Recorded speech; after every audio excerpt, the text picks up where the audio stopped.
Well, hello everyone, another video here from the goat shed. This time we have a Williams one-way stepper, which is a 0 to 9 unit.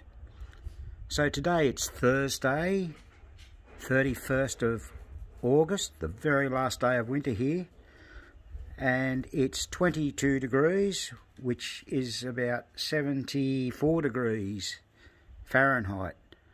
So we've cleaned the stepper up, we've polished the bell, and got all the parts here.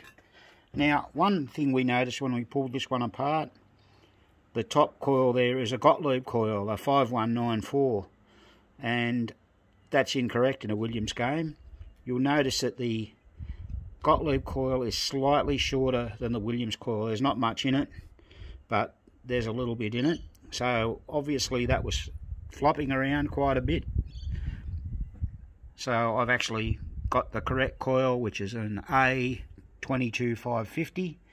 Now remember, on a Williams game, the 22 means the gauge of wire and the 550 means the amount of turns. So 22 gauge wire, 550 turns, and that coil is around about, I think, 2.3, 2.4 ohms, where the Gottlieb coil was about 4.3 ohms. So it was almost twice the power of it, and it wouldn't have operated as correctly as it should have. Okay, we've cleaned up the spider, the springs, the drive arm and drive pull. There's the index arm, there's the bell clanger, the coil stop,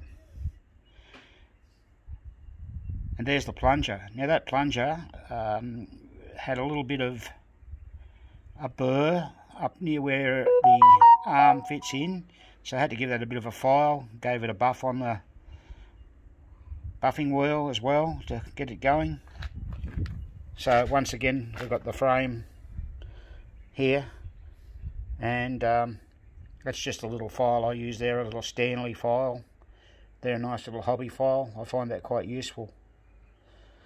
So let's proceed to put this one back together. We don't have to worry about where the spider goes, because it's a one-way stepper. You put them on anywhere. It can be 180 degree either side, it doesn't matter. Okay, so let's proceed with this particular job. Okay, so there's the printed circuit board off the 0 to 9 unit. It's a bit grotty. We'll give that a clean with a bit of Scotch-Brite and a bit of cleaning fluid, like methylated spirits, isopropyl, something like that. That really needs to be cleaned up.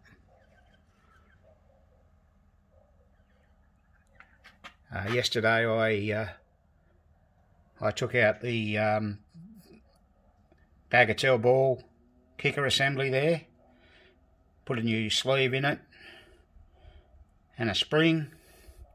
It was getting a bit sluggish. The plunger was a little bit dirty, so cleaned all that, and that's working really nice now. So let's just get on and finish this job. All we've got to do now is clean that, screw it back on to the frame and fit the spider. And as I said, the spider, it doesn't matter where it goes, it's a one-way stepper. Okay,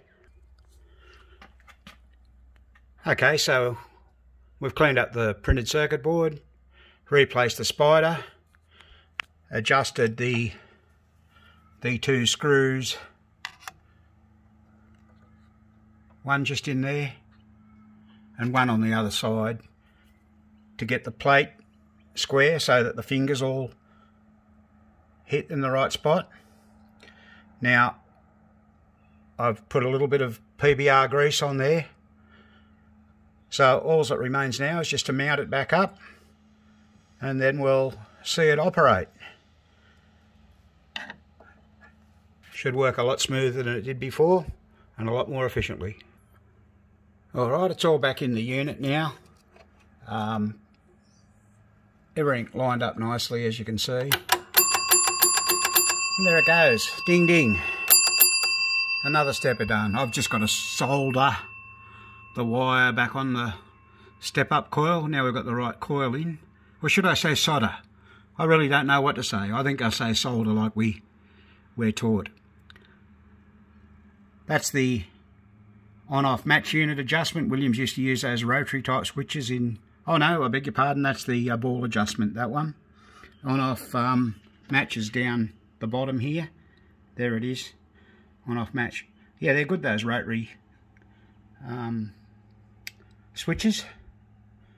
I think I showed you the other day, that's all the switches on the back of the bag of tell. Okay, now the only stepper I've got to do now is the replay unit. See some switches there need a bit of attention. Now I really don't know whether to do a video on that or not, so I'm going to leave that up to people.